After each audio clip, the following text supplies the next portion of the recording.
Welcome to our tutorial on setting up an Oanda Live account on Metatrader 4.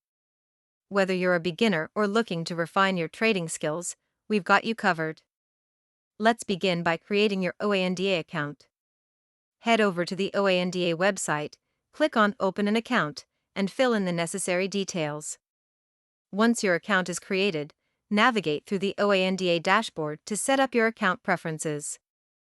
Next up, let's download and install Metatrader 4.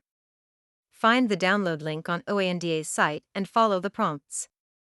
Now it's time to connect your Oanda account to Metatrader 4.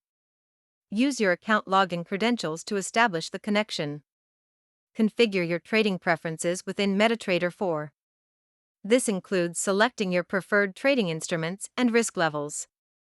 Familiarize yourself with the Metatrader 4 interface, understanding where to find charts, orders, and trading history. Ready to trade? Let's execute your first trade on Metatrader 4.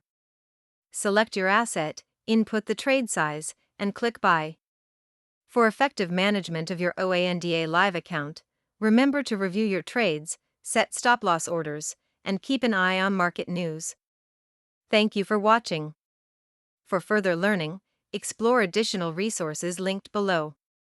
Happy trading!